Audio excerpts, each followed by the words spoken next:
I do not know if these words shall ever find a reader, nor if they deserve to be found.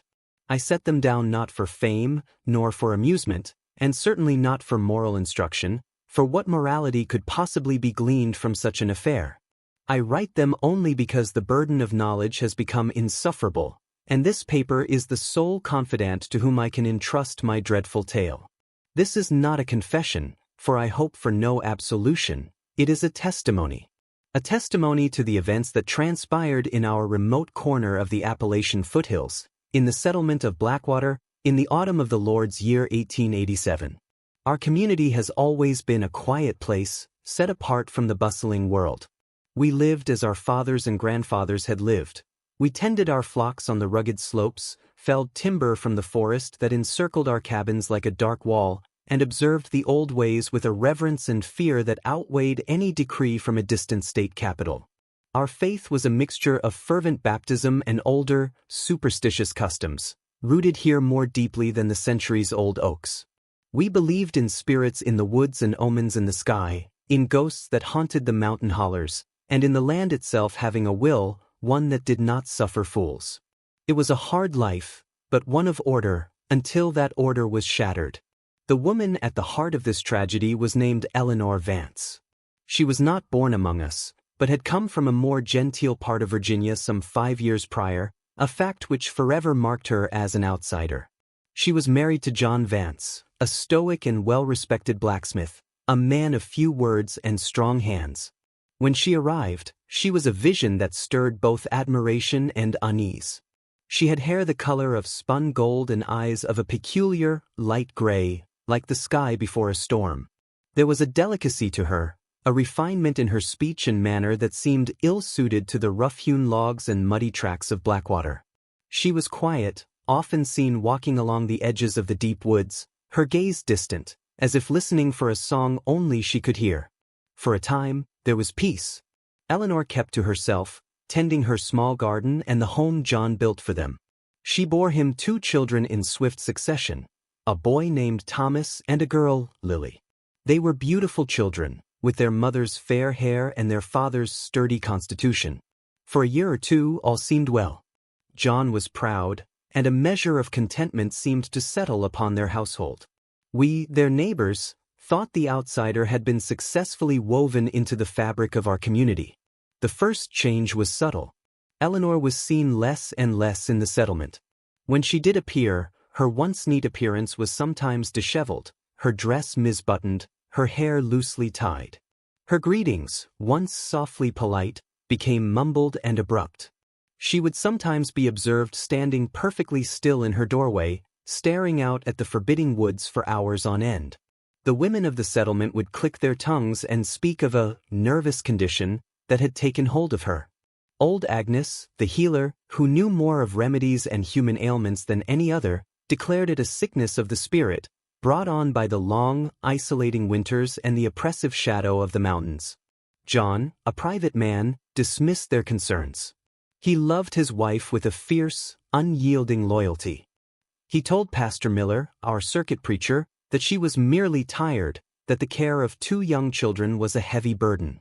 He built her a rocking chair by the hearth and carved little wooden animals for Thomas and Lily, hoping to draw her back into the warmth of family life. But the darkness within Eleanor only deepened. I recall seeing her one afternoon at the edge of the woods we called the darkening. She was not walking, but standing motionless, her arms wrapped tightly around herself, rocking back and forth. Little Thomas was tugging at her skirts, crying, but she seemed not to hear him. Her eyes were fixed on the dense, dark thicket, and on her face was an expression not of fear, but of a terrible, rapt fascination. It was as if the woods were not just trees and shadow, but a living entity that was calling to her, whispering promises or threats that only her afflicted mind could decipher. I called out to her, "Mrs. Vance? Is all well?"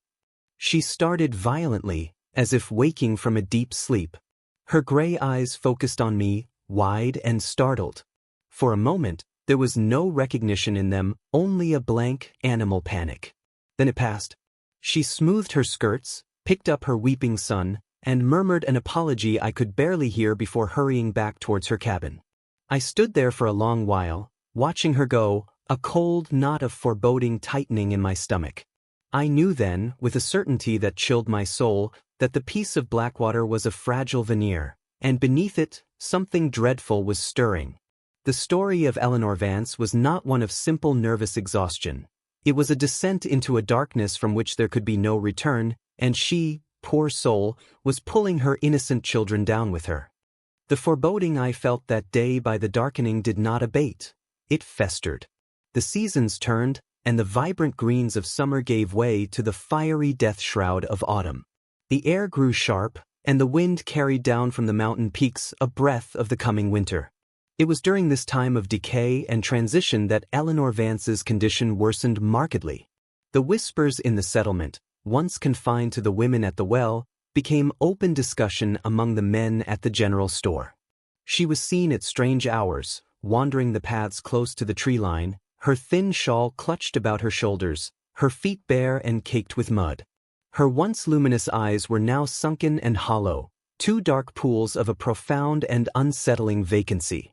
She would sometimes be heard muttering to herself, not in the gentle, distracted manner of a daydreamer, but in low, urgent tones, as if arguing with an unseen companion.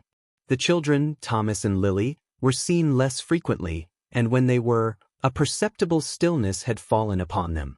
The boy, once boisterous and bright, had become watchful and timid, his small hand often clutching his sister's, his large eyes following his mother's every move with a fearful intensity. The little girl, Lily, had retreated into near silence. John Vance tried everything within his power. He sent for a physician from the nearest town, a weary man named Dr. Cartwright, who arrived in a cloud of dust and skepticism. He examined Eleanor in her cabin for a long while, emerging with a grave and frustrated expression. He spoke to John on the porch, his words low but carrying on the still air. I was passing by, tending to the fence line, and could not help but overhear fragments. No physical ailment I can discern, a profound hysteria, a disorder of the nerves, rest, quiet, perhaps a change of scenery. It was the language of a man confronted with something his medical books could not explain. He left a bottle of laudanum, a small, dark vessel of temporary peace, and rode away, leaving John more alone than ever. The laudanum did little but add a glassy sheen to Eleanor's detachment. She would sit in her rocking chair for hours, staring into the fire, the bottle clutched in her lap, while John worked his forge, the rhythmic clang of his hammer a desperate counterpoint to the silence of his home. It was said he began to sleep with one eye open, his rest fractured by the sound of his wife's nocturnal wanderings through the small cabin. The community, bound by a rugged code of self-reliance, did not know how to intervene. Meals were left on their porch, and kindly, awkward words were offered to John, but a palpable barrier had been erected around the Vance homestead, built from equal parts pity, fear, and a superstitious dread that Eleanor's affliction might be catching, a miasma that could seep from her cabin and into their own. Then came the final, bitter days of October. The wind howled with a new voice, a mournful, keening sound that rattled shutters and tore the last of the brittle leaves from the trees. It was on such a night, when the world seemed to be screaming in sympathy with the turmoil inside that lonely cabin, that the true horror began to unfold. It started with a sound, a high, thin, wailing cry that was not quite human, a sound of such pure, unadulterated despair that it cut through the storm. It came not from the woods, but from the direction of the Vance property. Those of us who heard it, and I confess I was one, stilled in our homes, our blood running cold. We looked at one another, but none dared to venture out into that malevolent night. We told ourselves it was the wind twisting through the eaves. We prayed that it was the wind. For we knew, in the secret, fearful chambers of our hearts, that the darkness that had been circling Eleanor Vance had finally sunk its claws in deep, and whatever was happening in that isolated cabin on the edge of the darkening was a tragedy that was now inevitable, its dreadful gears turning beyond any power of ours to stop it. The memory of that terrible, wailing cry hung over Blackwater like a shroud for the days that followed. An unspoken dread settled upon our small community. Men went about their chores with grim faces, their eyes darting towards the Vance property as they passed by on the main track. Women gathered their own children closer, their conversations hushed and freighted with a nervous energy. The wind had died down, but a new, more profound silence had taken its place, a silence that seemed to emanate from the Vance cabin itself. No smoke curled from its chimney during the day, and at night, its windows remained dark, offering no friendly, flickering beacon against the oppressive blackness of the mountains. It was Old Man Henderson, whose land bordered the Vances, who first voiced the collective unease. He was a man not given to fancy, his face as weathered and lined as the bark of an old hickory tree. He stood on the porch of the general store, spitting a stream of tobacco into the dust, and declared to anyone who would listen, "Ain't seen hide nor hair of John in 3 days. Ain't heard his hammer neither. That ain't right. A man's work don't just stop." His words, simple and direct, carried a weight that more elaborate fears could not. John Vance's forge was the heartbeat of Blackwater, its rhythmic clang a constant reassurance of normalcy. Its silence was an alarm bell. A delegation was finally formed, more out of a grim sense of duty than any real hope. It consisted of myself, Pastor Miller, a man of God who looked pale and unsteady beneath his wide-brimmed hat, and Samuel Carter, the town's burly constable, whose hand rested uneasily on the butt of his revolver. We walked the path to the Vance cabin with leaden feet, the only sound the crunch of our boots on the frost-hardened ground and the frantic beating of our own hearts. The cabin looked wrong. It was not just the absence of life, but the presence of a palpable stillness that felt hostile. The door was not latched. It swung inward with a long, low creak at Samuel's push, revealing the gloom within.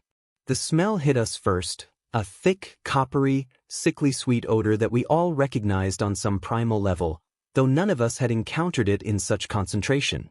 It was the smell of the slaughterhouse of Old Death. Pastor Miller gagged, bringing a handkerchief to his face. Samuel Carter drew his pistol, his knuckles white. I, frozen in the doorway, felt my breath catch in my throat.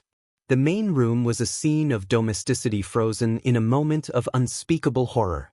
A child's wooden horse, one of John's careful carvings, lay on its side near the cold hearth. A woman's shawl was draped over the back of the rocking chair. But it was the floor that held our horrified gaze. There, in a space that had been cleared, lay John Vance. He was on his back, his eyes wide and staring at the ceiling beams, a look of profound shock etched onto his features. The front of his homespun shirt was stained a dark, rust-colored brown, and a heavy, fire-blackened poker lay near his outstretched hand.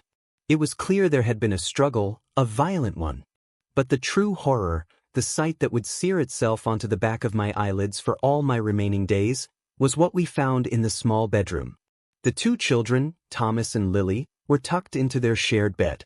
They were laid out with a dreadful, unnatural neatness, their hands folded over their chests as if in preparation for a wake. Their faces were pale and waxy, peaceful but for the faint, dark bruising around their throats. They looked as though they were merely sleeping, a cruel mockery of the eternal slumber that had claimed them. There was no visible wound upon them save for those telltale marks, the brutal signature of a strength born of madness. Of Eleanor Vance, there was no sign. The silence in the cabin was broken by Pastor Miller's choked prayers and Samuel Carter's sharp, guttural curse. I stumbled back out into the weak daylight, vomiting into the frost-bitten grass. The image of those 2 small, still forms burned into my soul. The search that followed was frantic, feverish. Men fanned out through the woods, their calls echoing through the skeletal trees, "Eleanor! John! Thomas!" But they knew, as I knew, that they would find only one of them alive, if she could be called alive. They found her just before dusk, deep within the embrace of the darkening. She was sitting on the mossy bank of a stagnant, half-frozen creek, her bare feet blue with cold, her fine golden hair matted with leaves and dirt. She was humming a low, tuneless lullaby, rocking back and forth as she had been that day I first saw her descent. In her arms, clutched against her breast as if it were the most precious of infants, was John's heavy forging hammer, its head stained with the same dark, dreadful rust as the poker. She offered no resistance as Samuel Carter approached her. She did not look at him, nor at any of us. Her gray eyes, now vacant as a misty moor, saw nothing of this world. When Samuel gently, for he was a father himself, tried to take the hammer from her, her only response was to tighten her grip and hum a little louder, a broken music box winding down. She was led back to Blackwater, a spectral figure in a tattered dress, a creature of tragedy and nightmare walking silently among the living. She was taken to the small, stone-walled jail cell in the back of the constable's office. No one knew what else to do. A doctor was sent for, a different one from the city, who spoke of puerperal insanity and a complete break from reality. He said she was a danger to herself and others, that she understood nothing of what she had done. The law had its own slow, grinding processes, but in a place like Blackwater, the law felt a distant, abstract thing compared to the raw, bleeding wound of the crime. Eleanor Vance never stood trial. She never spoke another coherent word.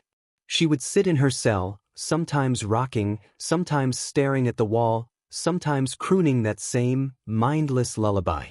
She ate when fed, drank when water was put to her lips, but the woman who had been Eleanor was gone, leaving only a hollow shell haunted by a horror of her own making.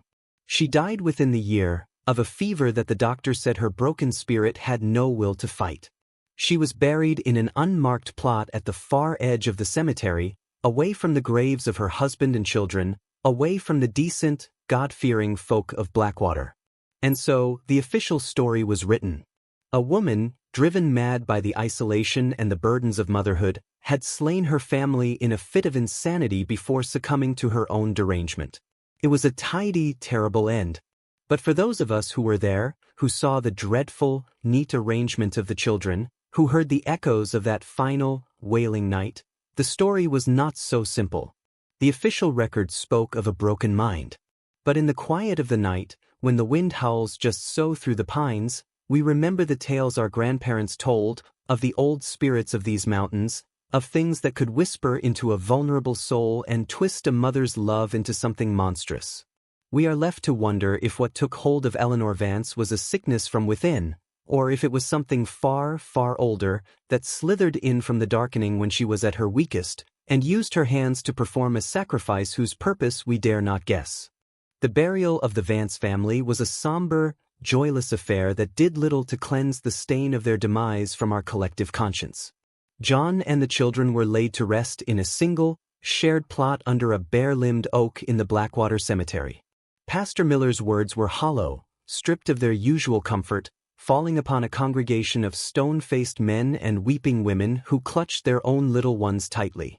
The earth, frozen at its crust, accepted the 3 pine coffins with a grim finality. No one mentioned Eleanor, who languished in her cell, a living ghost haunting the edges of the ceremony. Her eventual interment weeks later was a furtive, shameful thing, attended only by the gravedigger and the constable, under a sky the color of bruised slate. In the weeks and months that followed, a strange paralysis fell over Blackwater. It was more than grief, it was a fundamental rupture of the natural order. The forge, once the vibrant, noisy heart of our settlement, stood silent and cold, its anvil gathering dust, a monument to the violence that had extinguished its master. The path leading to the Vance cabin was slowly reclaimed by weeds and brambles, as if the very land sought to erase the memory of the dwelling and the horrors it contained. Yet, the memory was not so easily banished. It festered. Whispers began, born in the dead of night and nurtured by fear. They were not the rational whispers of men discussing a tragic case of madness, but the older, darker murmurs that spoke to the superstitious core of our Appalachian souls. Old Agnes, the healer, was heard to mutter that no mere nervous condition could explain the strength required for such deeds, nor the chilling precision with which the children had been laid out. "It were a clean kill," she said once, her voice low by the fire in the general store. "Ain't no frenzy in that. That were a purpose. And that cry we heard, that warn't no human sound. That was something old. Something that knew this land long before we ever set foot here."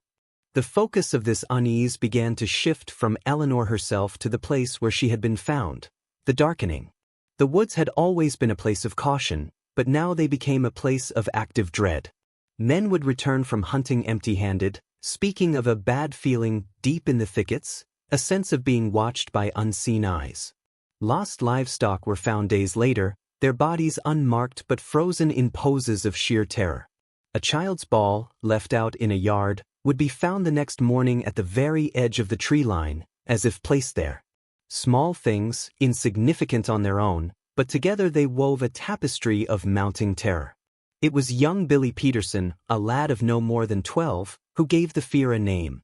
He had been dared by his friends to run into the darkening and touch a certain blighted tree. He returned white as a sheet, trembling so violently he could scarcely speak. When he finally found his voice, he babbled a story that chilled the blood of all who heard it. He said he saw a woman in a tattered gray dress, floating between the trees. She was humming, he said, a low, tuneless song. And when she turned, her face was not the face of Eleanor Vance, but something stretched and pale, with eyes like black pits, and she reached for him with hands that were too long, ending in fingers like gnarled twigs. The adults dismissed it as a boy's imagination, fueled by the recent tragedy and the wild tales circulating. But the children of Blackwater believed him. They knew. They began having nightmares, waking in the dead of night screaming of the gray lady in the woods. They would point at shadows in their rooms, claiming she was standing there, humming. The fear had taken a new form, had found a new vessel.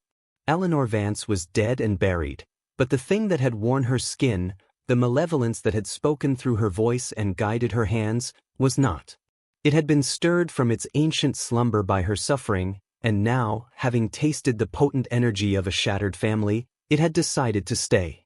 It was no longer just a story of a mother's madness. It was becoming a legend of the land itself, a permanent stain on the soul of Blackwater, and we all felt, with a certainty that was as deep as the mountain roots, that the tragedy of the Vance family was not an end, but a beginning.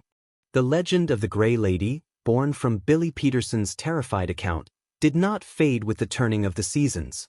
If anything, it grew, feeding on the fertile soil of our collective fear. It became a staple of local lore, a story told in hushed tones to frighten disobedient children or to explain away any minor misfortune that befell the settlement. A broken fence? The Gray Lady walked there. A cow gone dry? The Gray Lady's chill had touched it. She became our local specter, a convenient catch-all for the ills of a hard life. For a time, this almost normalized the horror. The unspeakable had been given a name, a form, and in doing so, had been rendered into a kind of folk tale, something to be managed, if not understood. But there were those among us, myself included, who knew that the truth was far more complex and far more dreadful than any fireside ghost story. The official record, what little there was of it, was closed. Eleanor Vance was deemed a lunatic, the case one of tragic filicide and suicide brought on by isolation and a fragile mind. Yet, the details that clung to the edges of the official narrative refused to be swept away. I found myself, in the quiet hours of the night, poring over my own memories, over the testimonies I had gathered in my role as an unofficial chronicler of the event. The pieces did not fit the simple picture of a woman snapping. There was the testimony of Samuel Carter, the constable, a man not given to exaggeration. He confessed to me one evening over a glass of whiskey, his voice low and troubled, that the state of the Vance cabin haunted him more than any battlefield scene he had witnessed in the war. It was the children, Elias, he said, using my Christian name, his eyes distant. They were arranged. It wasn't a scene of rage. It was calm, ceremonial even. And John, he was felled from the front. He saw it coming. He saw her coming. What kind of madness gives a woman the strength to overpower a blacksmith in his prime with his own tools? And to do it so efficiently? He shook his head, draining his glass. That wasn't the Eleanor Vance I knew. That was something else wearing her skin. Then there were the older residents, the ones who held the deep, ancestral memory of these mountains. They spoke not of medical conditions, but of older things. They whispered of fetch fiends, entities of shadow and sorrow that were drawn to places of deep emotional despair. These creatures, the old tales claimed, had no form of their own and would latch onto a vulnerable human host, a grieving widow, a betrayed lover, a mother sinking into melancholy, and feed on their sorrow, amplifying it, twisting it, until the host's will was utterly subsumed. The fetch fiend would then use the body to act out its own malevolent purposes, which often involved the creation of more sorrow, more despair, to sustain itself. It was a parasitic cycle of misery. The signs, they said, were all there: Eleanor's withdrawal, her distant gaze, her whispered conversations with nothing, the final, explosive violence, and the subsequent haunting. The Grey Lady was not Eleanor's ghost, but the fetch fiend itself, now untethered from its broken host and free to roam, a permanent predator in our woods. I endeavored to investigate this angle with the scant resources I had. I sought out a traveling scholar, a man named Professor Alastair Finch, who had an interest in Appalachian folklore. He was a gaunt, intense man with spectacles perched on his nose, and he listened to my account with rapt attention. When I finished, he was silent for a long time, staring into the fire. Puerperal insanity is the modern term, he finally said, his voice soft. A century ago, they would have called it demonic possession. 2 centuries before that, they would have said she was hag-ridden by a night spirit. The name changes, Mr. Crow, but the phenomenon is terrifyingly consistent across time and cultures. Your fetch fiend has cousins in the Old World, the Bean Sea of Ireland, the Rusalka of Russia, all entities born of female trauma that perpetuate it. What your constable described, the calm, the ritualistic arrangement, that is not the hallmark of a mind broken by its own anguish. That is the signature of a cold, alien intelligence.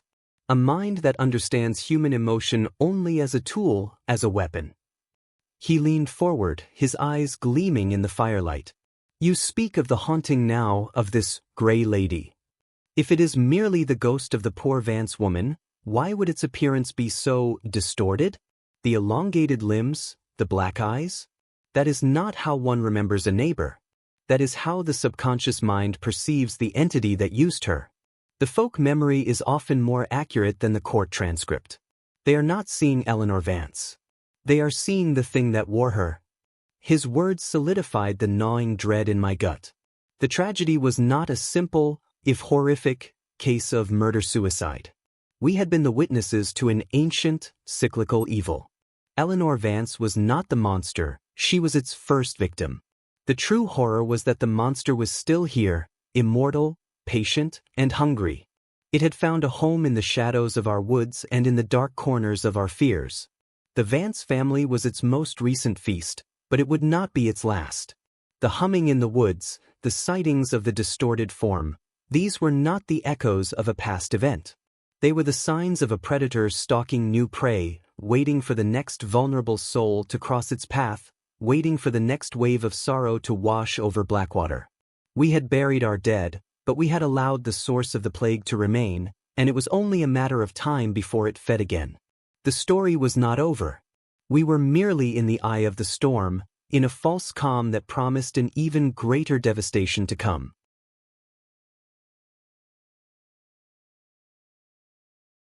The years following the Vance tragedy did not bring the peace for which we all desperately yearned. Instead, a slow, creeping malaise settled over Blackwater, a gloom that seemed to seep from the very soil. The settlement, once a place of rugged if simple prosperity, began to wither. The Grey Lady became more than a story, she became an explanation for our collective decline. A blight on the apple harvest? Her chill breath had passed over the orchards.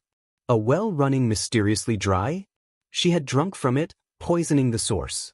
The fear was no longer just of seeing her, it was a fear that her very presence was a curse, leeching the vitality from our land and our lives. Families began to leave. It started with the Petersons, young Billy's nightmares having never ceased. They packed their wagon one mist-shrouded dawn and left for a town in the valley, telling no one of their destination. Others followed, the steady trickle of departures a silent admission of defeat. Those of us who remained were the stubborn, the rooted, or those too poor to afford the journey. We told ourselves we were made of sterner stuff, that we would not be driven from our homes by a ghost story. But in our heart of hearts, we knew it was more than a story. The empty cabins that dotted the landscape, their windows like sightless eyes, were a constant, grim reminder of the power the legend held. It was during this period of slow decay that the most unsettling occurrences began. They were subtler than the phantom sightings, more intimate, and in their own way, far more terrifying. It began with Martha Higgins, a stout, sensible woman in her 50s known for her robust health and unwavering pragmatism. She confessed to Pastor Miller one Sunday after service, her hands trembling, that she had begun to hear a faint, humming echo of a lullaby at the edge of sleep. She swore she could feel a cold spot in her kitchen, a patch of air that remained frigid even with the stove blazing. Then, old Jeremiah Black, the town carpenter, a man whose hands could shape wood with divine skill, suddenly found himself unable to finish a cradle for his expectant granddaughter.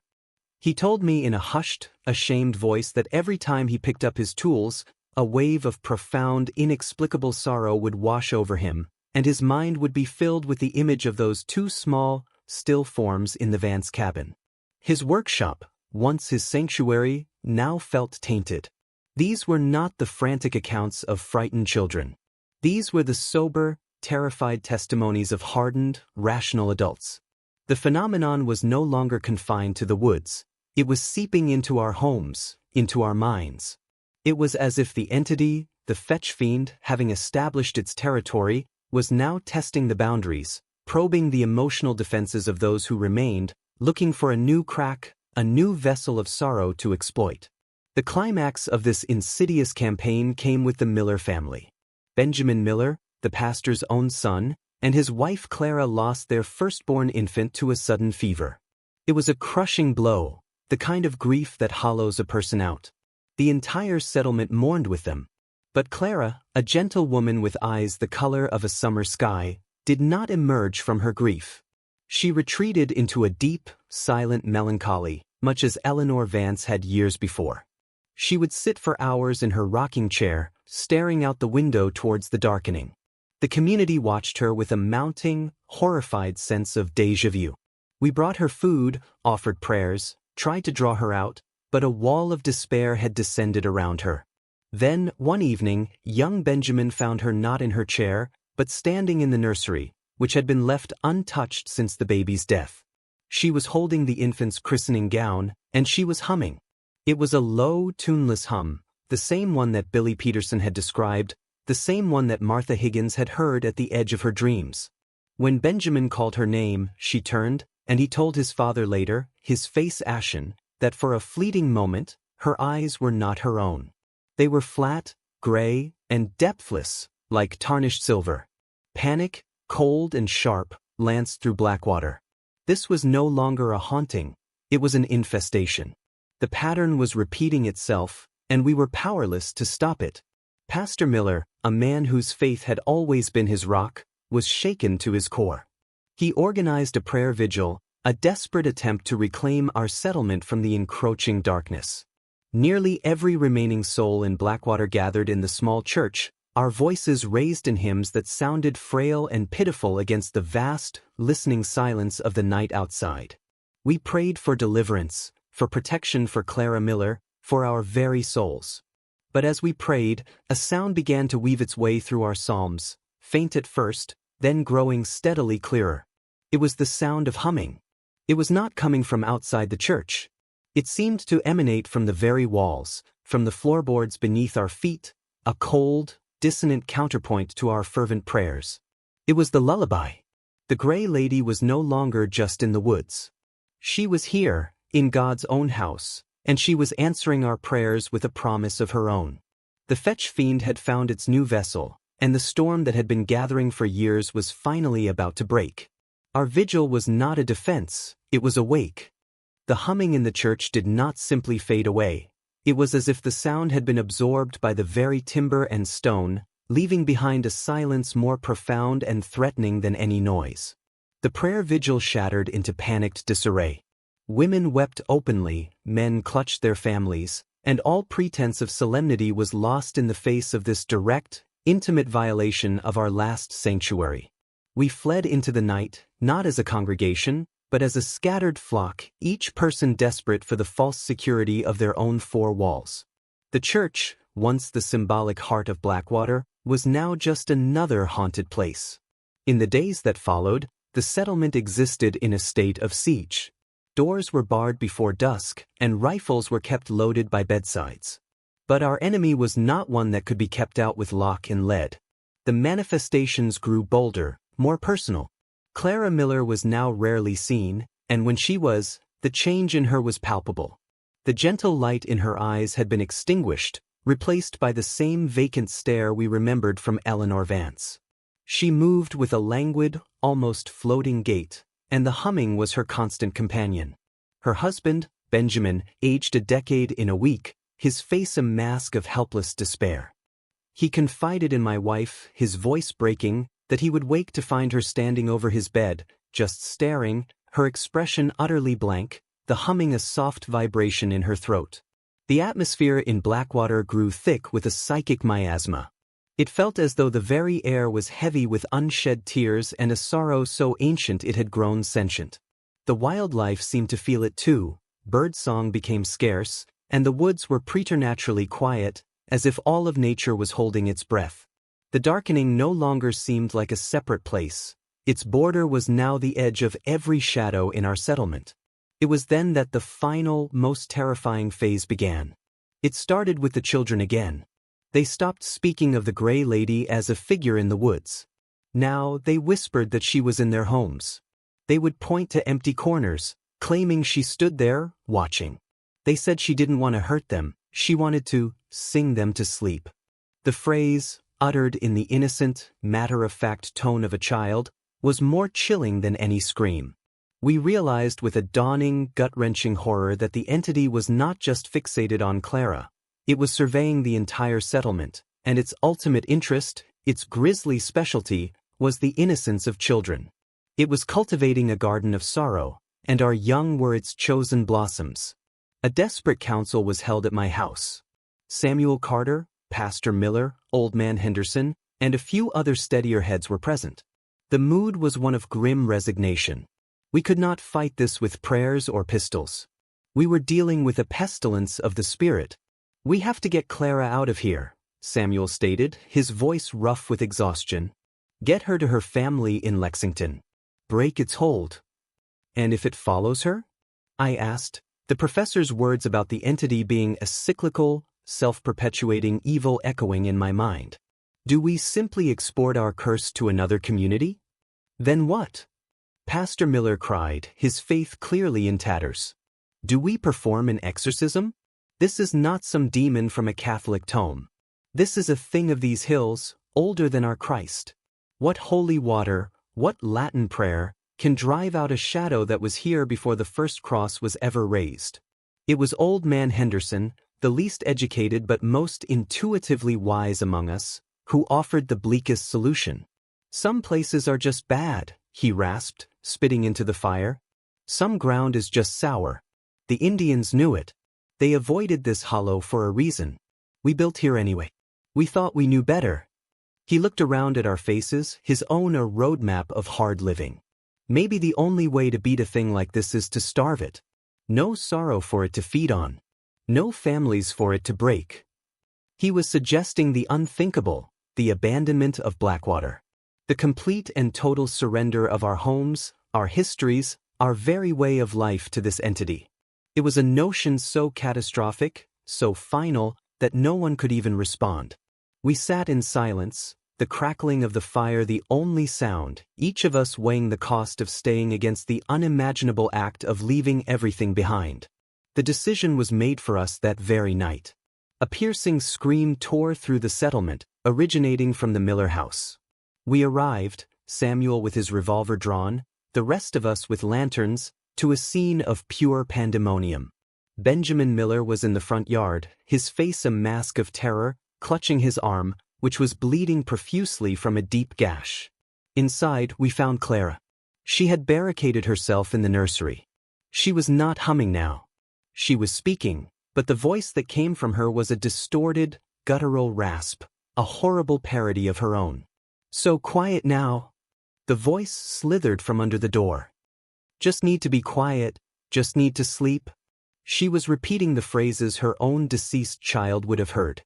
She was holding a shard of a broken mirror, its edge stained with Benjamin's blood. Her eyes, when we finally broke the door down, held no recognition, no humanity. They were the flat, gray, pitiless eyes of the fetch fiend, staring out from the face of the woman it was consuming. It was no longer just a haunting. It was a full-blown possession, and it was happening before our very eyes. The storm had not just broken, it had come indoors. The confrontation in the Miller house was a chaotic, desperate struggle against an enemy we could not grasp. It took 3 strong men, including Samuel Carter, to restrain Clara. She fought with a strength that was not her own, her limbs thrashing with an unnatural, wiry power, that horrible rasping voice spewing a litany of sorrowful phrases, "Hush now, eternal rest, no more tears." It was the entity speaking directly through her, its words a venomous distortion of a mother's lullaby. Benjamin, his arm hastily bandaged, looked on in utter devastation, his world reduced to the monstrous spectacle of his wife's subsumed soul. We managed to secure her in a chair, bound with ropes, but it felt a pitiful and temporary measure. The thing inside her stared out at us, and I swear on her face was not rage, but a kind of cold, analytical curiosity, as if it were studying our fear, tasting our desperation. Pastor Miller, trembling, began to recite the Lord's Prayer, but the words seemed to shrivel in the air before they reached her. The entity did not flinch. It merely tilted Clara's head, a gesture of faint, contemptuous amusement. "It is no use, Pastor," I said softly, pulling him back. "This is not a demon you can cast out. It is a parasite. It feeds on grief. Your prayers are just another form of it." We were at an impasse. We could not hold her indefinitely, nor could we release her. The notion of taking her to an asylum in the nearest city was discussed in frantic whispers, but the fear that we would be unleashing this plague upon a wider world was paralyzing. It was in this state of helpless terror that I remembered the words of Professor Finch. He had spoken of these entities as being tied to specific places, to ley lines of sorrow. If we could not destroy it, perhaps we could disrupt its connection. The next few hours were a frantic blur of activity under the cover of a moonless night. While Samuel and others kept a grim watch over the bound and murmuring Clara, I led a small group, Old Man Henderson, his son Jacob, and Jeremiah Black, on a grim errand. We took shovels and lanterns and made our way to the forlorn, unmarked patch of earth where Eleanor Vance lay buried. The air there was frigid, far colder than the surrounding night, and a profound sense of watchful malevolence hung over the spot. "We ain't digging her up, are we, Elias?" Jacob asked, his voice trembling. "No, son," I said, my own heart hammering against my ribs. "We are not desecrating the dead. We are building a fence." It was Henderson's idea, drawn from the oldest of the old tales. "Iron," he had grunted. "Cold iron. The old things don't like its touch. We'll ring her grave with it. Ring the Miller house, too. It might not drive the thing out, but it might cage it, confuse its senses." We worked with frantic haste, driving old iron stakes, horseshoes, wagon wheel rims, any scrap we could hastily gather, into the hard ground around Eleanor's grave, forming a rough circle. The entire time, the feeling of being watched was so intense it was a physical pressure. The woods around us were silent, but it was the silence of a predator waiting to pounce. As I drove the final stake, a horseshoe from John Vance's own forge, into the earth, a shriek of pure, undiluted fury erupted from the direction of the settlement, a sound that came not from Clara's throat, but seemed to tear through the fabric of the night itself. The lanterns flickered wildly. "It knows," Henderson whispered, his eyes wide. "It felt that." We ran back to the Miller house, our breath pluming in the suddenly freezing air. The scene there was unchanged, but the atmosphere was different.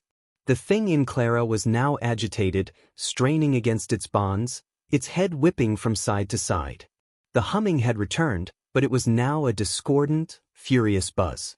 The iron ring we had hastily forged from a wagon wheel and placed around the house seemed to be having an effect. It was not freeing Clara, but it was clearly causing the entity some form of acute distress. For the remainder of that long, horrific night, we held our vigil. The entity raged and whispered inside its human prison, while we, armed with cold iron and colder fear, held our ground outside. It was a stalemate, but a fragile one. We had not one. We had merely managed to trap the wolf in the pen with the sheep. And as the first gray light of dawn touched the peaks of the mountains, we were faced with an even more terrible realization. We could not keep Clara Miller bound and encircled by iron forever. We had bought ourselves a day, perhaps two. We had contained the immediate crisis, but the fundamental problem remained, festering and hungry, waiting for its next opportunity to feed. The fetch fiend was wounded, but far from slain, and a wounded animal is often the most dangerous of all.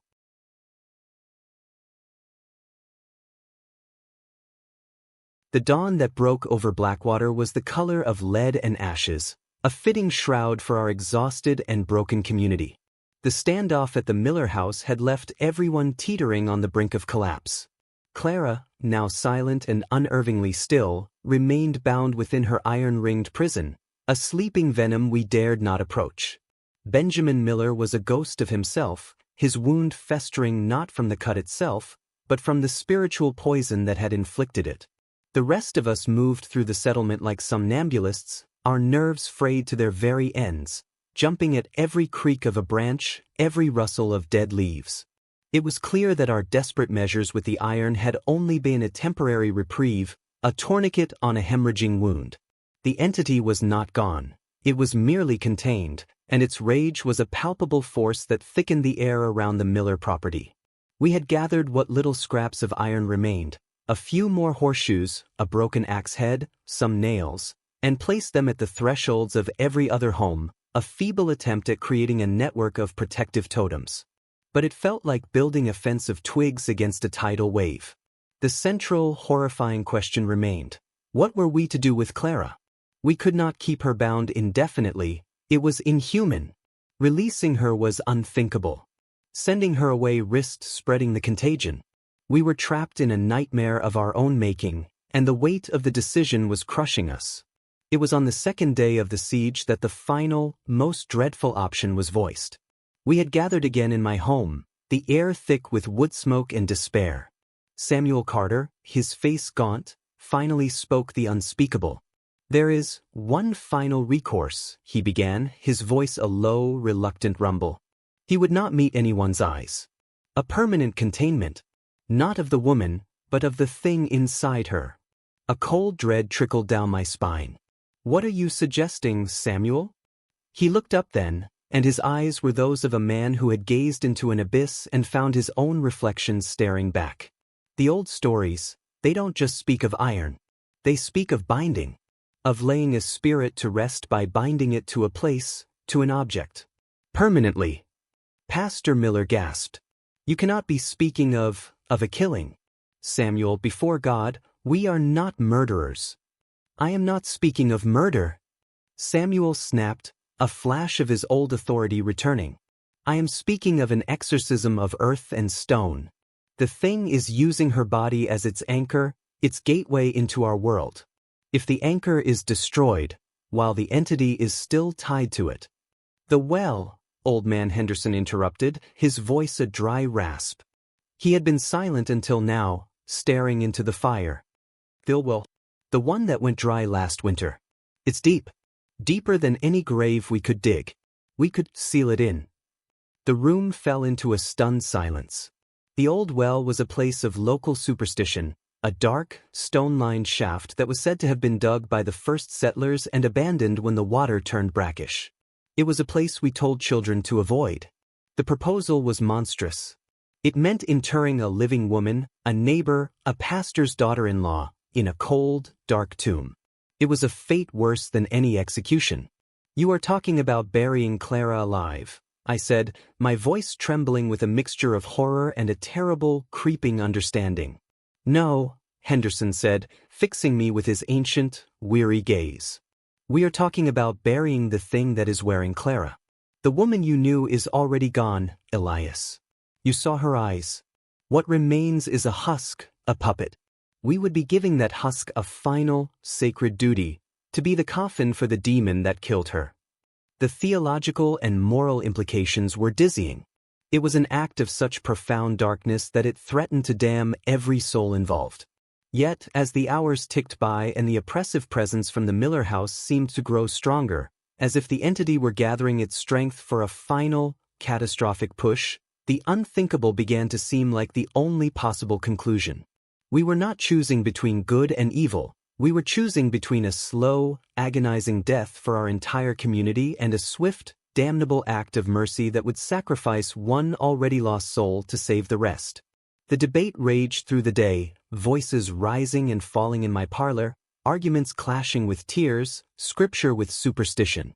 Benjamin Miller, feverish and pale, was finally brought into the discussion. We expected him to recoil in horror, to condemn us all. Instead, he listened to Samuel and Henderson's grim proposal with a terrifying calm. When he finally spoke, his words were like chips of ice. "I held my son as he died," he said, his voice flat. "I felt his last breath. That thing in there, that is not my Clara. My Clara would have died to protect him. That creature used his memory to try and kill me. It is a blasphemy. A walking blasphemy against her love, against our child's memory." He looked around the room, his eyes burning with a cold fire. "If her body can be used to send that thing back to the hell it crawled from, then let it be done. It is the last service I can render her. The last act of love I have left." His words, born of a grief so absolute it had transcended despair, silenced all opposition. The decision, in all its horrific finality, was made. We would not wait for nightfall. We would act now, while the sliver of daylight remained, while our resolve, however damned, was at its peak. We were about to commit an act that would forever stain the soul of Blackwater and the souls of every man involved. We were going to become gravediggers for the living, architects of a tomb from which there would be no resurrection, hoping to bury a nightmare so deep that it could never again claw its way into the light. The plan was set. The dreadful machinery of our salvation was about to be set in motion. The decision, once made, cast a pall of grim finality over us all. There were no more debates, no more tears. What needed to be done was so monstrous that it existed in a realm beyond emotion. We moved with a quiet, terrifying efficiency, like men already dead, carrying out a sentence passed by a higher, darker court. Samuel Carter took charge, his lawman's mind imposing a brutal order on the proceedings. He, his deputy, and Henderson's sons were tasked with the grimmest duty, securing Clara and transporting her to the old well. The rest of us, myself, Old Man Henderson, Jeremiah Black, and a few others, were to prepare the site. We gathered tools, shovels, a heavy stone slab that had once been a hearthstone in the abandoned schoolhouse, and mortar to seal it. We worked in near silence, the only sounds the crunch of our boots on the frost and the heavy, labored rhythm of our breathing. Each clang of a shovel against stone felt like a hammer blow on the coffin of our own humanity. The old well was located in a small, forsaken clearing a quarter-mile from the settlement's edge. It was a place of profound melancholy, surrounded by skeletal trees that seemed to lean away from its dark maw. The well's opening was a circle of crumbling, dark gray stones, like a blind eye staring at the sky. A rotten wooden cover, half collapsed, partially obscured the void beneath. As we began to clear the debris and test the strength of the surrounding stone rim, a deep, pervasive cold seemed to emanate from the shaft, a cold that had nothing to do with the autumn air. It was the chill of the deep earth, of forgotten places. Back at the Miller house, I learned later, the operation had been swift and brutal. Samuel and the others, their faces set like stone, had entered the iron-ringed home. The entity within Clara, perhaps sensing the imminent threat, had erupted in a final, violent frenzy. It took all 4 men to subdue her, her frail body possessed of that same unholy strength, her throat producing sounds that were no longer words or even humming, but the screech of tearing fabric and grinding stone. They bound her tightly, hands and feet, and wrapped her in a thick wool blanket, both to contain her struggles and to spare themselves the sight of her face, of those pitiless gray eyes. They carried her through the settlement like a condemned man going to the gallows. Those few who dared to look from behind their shuttered windows saw only a bundled form, and they quickly turned away, knowing in their hearts the terrible necessity of the act, yet sickened by it all the same. When the party arrived at the well, the atmosphere grew thick and heavy.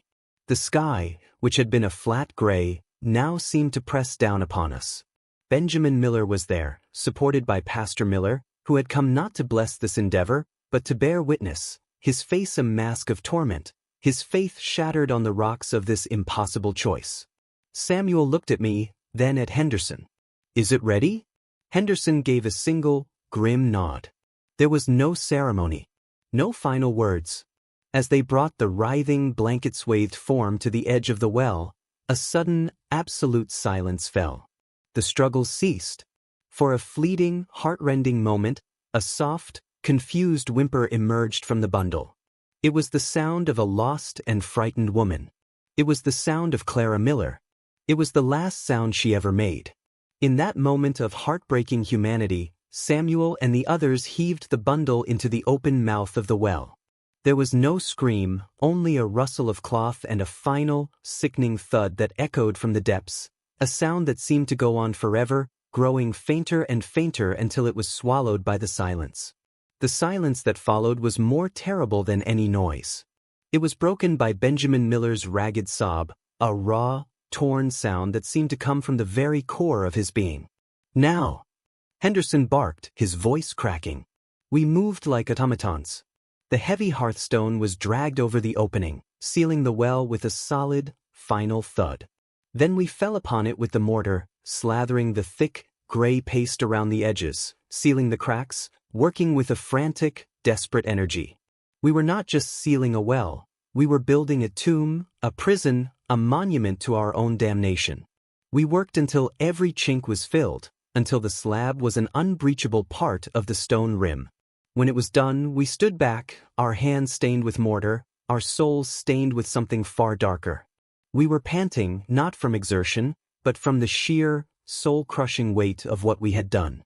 We had sacrificed a woman to save a town.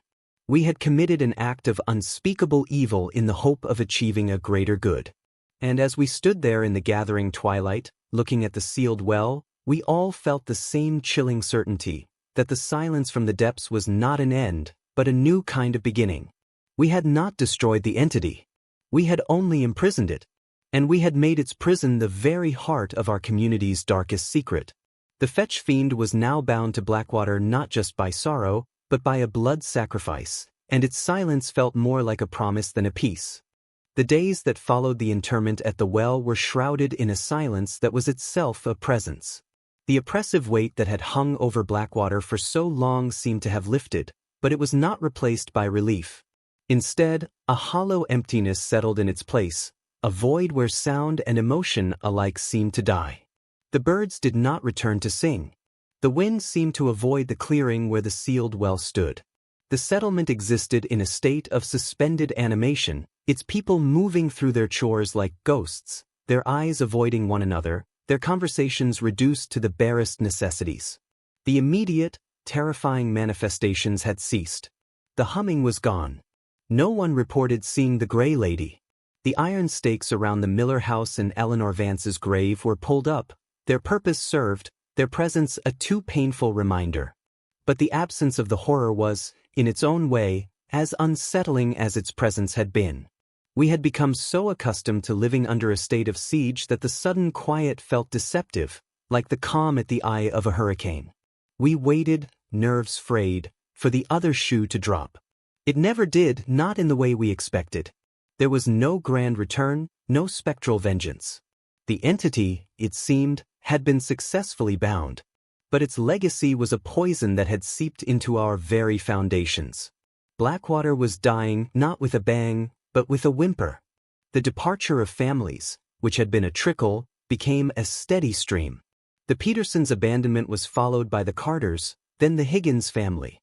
They gave various reasons: better opportunities in the coal towns to the south, a chance to be closer to kin, but the truth was in their eyes, in the furtive, hurried way they packed their wagons and left without so much as a backward glance. They were fleeing the memory, the shame, the unspoken truth of what we had done at the old well. Those of us who remained were the hard core, the ones whose roots in this mountain soil were too deep to tear out, or those who had nowhere else to go. We were bound to Blackwater not by love, but by a shared, unutterable guilt. We never spoke of Clara Miller. We never mentioned the well. It became the central, unspoken fact of our lives, the dark sun around which our diminished world now orbited. The settlement itself began to visibly decay. Weeds choked the gardens of empty cabins. Fences sagged and were not repaired. The church bell fell silent, as Pastor Miller had withdrawn from his duties entirely, a broken man who spent his days staring out his window, his Bible gathering dust on the table beside him. I took to walking, often at dusk, a habit born of a restless, gnawing anxiety. My feet, as if of their own accord, would often carry me to the edge of the clearing where the well was sealed. I never approached it closely, but stood at the tree line, watching. Nothing ever happened. The slab of stone remained in place, the mortar gray and undisturbed. No sound emerged. No cold spot lingered. It was, to all appearances, simply a sealed-up old well. And yet I could feel it. A resonance. A captive, simmering malevolence. It was not asleep. It was patient. We had trapped it in stone and earth, but in doing so, we had made a temple of its prison, and I feared we had only deepened its connection to this place, making Blackwater and the fetch fiend eternally one. A year passed, then two. The world outside began to change, but Blackwater remained frozen in its moment of damnation. Rumor reached us of new railroads, of booming industries, of a century rushing towards its close. But here, time stood still. The children who remained, there were few, were quiet, solemn creatures, their games hushed and joyless. They had absorbed the fear of their parents, the unspoken stories that hung in the air like wood smoke. They never went near the old well clearing, giving it a wide berth as if by instinct. On the 3rd anniversary of Clara's interment, I found Benjamin Miller sitting on the steps of his empty house, a bottle of moonshine in his hand. He was a skeleton of the man he had been, his eyes hollow, his clothes hanging loose on his frame. "It's still here, Elias," he slurred as I approached, not looking at me. "I can feel her. Not Clara. The other one. It's in the ground. It's in the water. I taste it in the whiskey." He took a long, shuddering drink. "We didn't kill it. We just married it to this damned land. We're all just living in its house now." I had no comfort to offer him. He was right. The violent haunting was over, but a spiritual rot had set in. The fetch fiend no longer needed to manifest. It had achieved a more complete victory. It had become the atmosphere of Blackwater itself. Its nourishment was no longer the sharp, acute sorrow of a single family, but the slow, chronic despair of an entire community, the guilt that we carried like a birthright, the silence that was its perpetual hymn. We were not haunted, we were assimilated. The storm was not coming. We were living permanently in its rain-soaked, desolate aftermath. The story of the Vance family and Clara Miller was not a closed chapter in our history. It was the title of the book in which we were now forever trapped, a book whose final page would never be written. 5 years after we sealed the well, Blackwater was a ghost of its former self. Where 24 families had once thrived, now only 8 remained. The empty cabins were skeletal reminders of the exodus, their windows shattered by wind and neglect, their doors swinging open on broken hinges like mouths frozen in a perpetual scream. The forest, sensing our retreat, began its slow, inexorable reclamation. Kudzu and Virginia creeper crawled over abandoned garden fences, and saplings took root in the middle of the main track. Our world was shrinking, being swallowed by the green, and a part of me wondered if that was not for the best, if the mountain itself was trying to heal the wound we had inflicted upon it by simply erasing us from its memory. But the memory would not die. It was kept alive in the silence, in the way we would instinctively cross to the other side of the path rather than walk near the Miller house, in the way mothers would call their children inside a little too early, their voices tight with an old, ingrained fear. The well itself stood as a stark, silent monument in its clearing, the mortar of its seal now stained with lichen and moss, but still unbroken. No animal burrowed near it. No bird nested on the stone slab. It was a place of absolute negation. It was during this period of slow dissolution that I began my final, most desperate endeavor. If Blackwater was to have any future, even if only in the annals of the forgotten, its true story had to be set down. Not the sanitized version that would be told by outsiders, a simple tale of a madwoman and an abandoned settlement, but the full, unvarnished truth. I became a chronicler of our damnation. I filled ledger after ledger with everything I had witnessed: the first signs of Eleanor Vance's decline, the terrible wailing night, the ghastly scene in the cabin, the slow possession of Clara Miller, and the final, horrific act at the old well. I wrote down the testimonies of Samuel Carter, of Old Man Henderson, of Benjamin Miller. I recorded the folk wisdom and the terrifying theories of Professor Finch. I held nothing back, detailing our fear, our cowardice, our moments of bravery, and our ultimate, soul-corrupting decision. This manuscript you now hold is the culmination of that labor. It is my penance and my plea. A plea not for understanding, for I do not believe any who did not live through it could ever truly understand, but a plea for remembrance. Let it be known that what happened here was not simple. It was a collision of the modern and the ancient, of medicine and myth, of faith and despair. We were not evil men. We were frightened men, backed into a corner by a force we could not comprehend, and we chose what we believed was the only path to survival. In doing so, we may have saved our lives, but we forfeited our souls. Just last week, the last true blow fell. Benjamin Miller was found dead in his home. He had not taken his own life. It seemed his heart had simply given out, as if the burden of his grief had finally become too heavy a physical weight to bear. He was the last direct victim, the final thread tying the tragedy to a living, breathing soul. With his passing, the story truly passed into history. Samuel Carter left for his sister's home in Tennessee the next day. The Hendersons, the last other family, are packing their wagon as I write this. They will be gone by morning. I will remain. This house has been in my family for 3 generations. I am an old man now, and I have nowhere else to go. The silence here is absolute, broken only by the wind in the trees and the creaking of this empty settlement. I am the last keeper of the watch, the final sentinel at the gates of a forgotten hell. And as I sit here in the deepening twilight, my pen moving across this final page, I feel a strange certainty settling over me. The entity is still here. I can feel its presence not as a threat, but as a fact as fundamental as the mountains themselves. It is in the soil. It is in the water that I still draw from my own, separate well. It is in the very air I breathe. We did not defeat it. We merely changed its nature. We forced it to become one with Blackwater, and in doing so, we have ensured its immortality. Long after the last cabin has collapsed into rot, long after my bones have turned to dust, the fetch fiend will remain, a permanent stain on this patch of earth, a story waiting in the shadows for the next desperate, lonely soul to wander by and listen to its whispers. So I set down my pen. The story is told. Let those who read it judge us if they must. But let them also wonder, the next time they hear a strange sound in the night, or feel an inexplicable sorrow, or see a fleeting gray shape in the corner of their vision, let them wonder if it is just their imagination, or if the things that happened in Blackwater were not a singular tragedy, but a warning of something that sleeps in the lonely places of the world, something that feeds on sorrow and waits, with infinite patience, for its next meal. The well is sealed, but the thirst remains. And the silence here, the silence is not empty. It is listening.